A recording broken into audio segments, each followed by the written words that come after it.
The small hip circle in Middle Eastern dance is one of the sexiest isolations, and it's also one of the hardest. It takes a lot of practice to gain control of that movement, and it uses all the muscles in the pelvic area. So we're going to break it down into the four corners, and then we're going to try and smooth it out. The sides of the small hip circle are the singles. Hip drops right and left.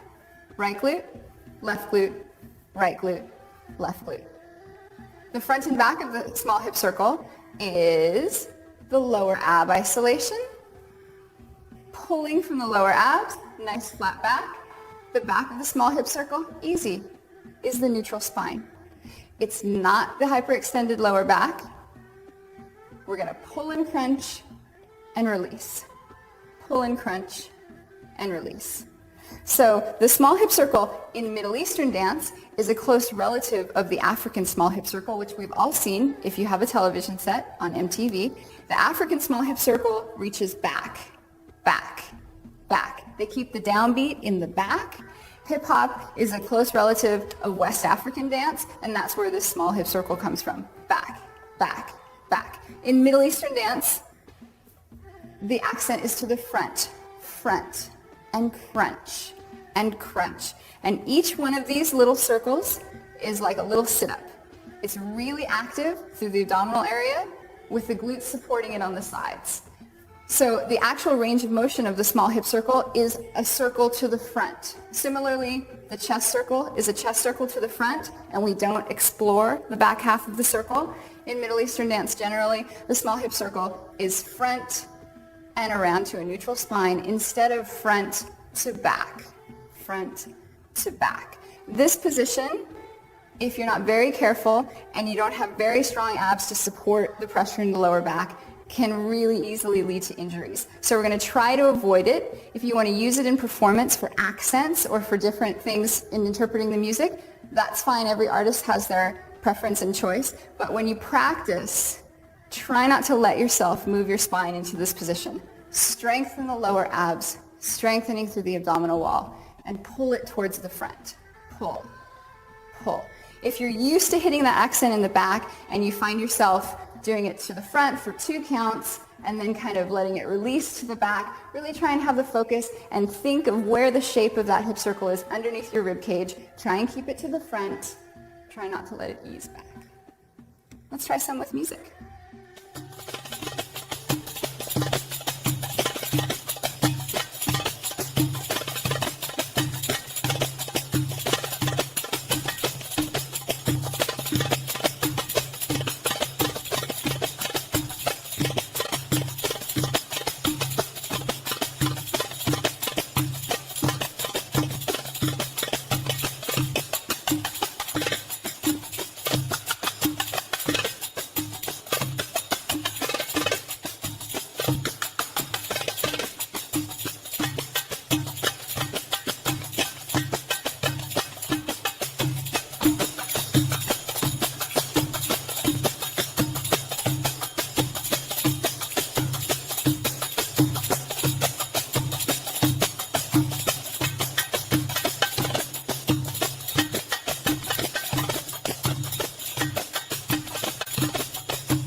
position on the small hip circle.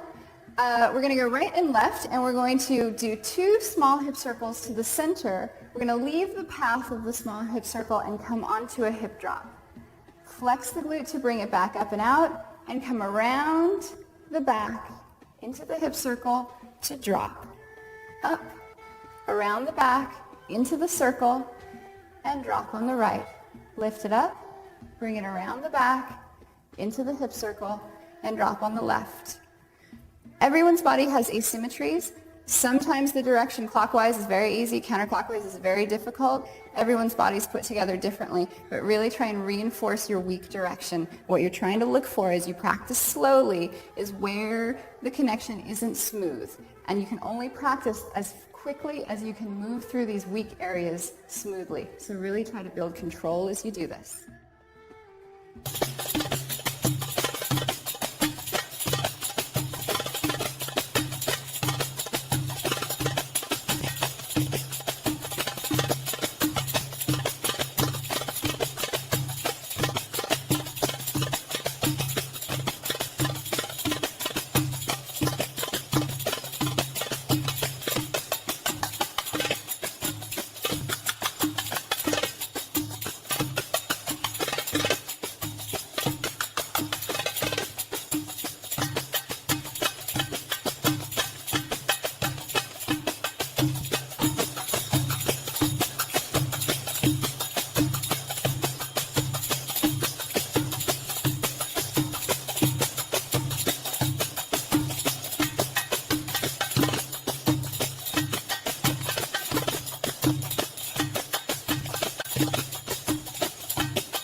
The flat figure eight is a combination of the hip slide and a twist.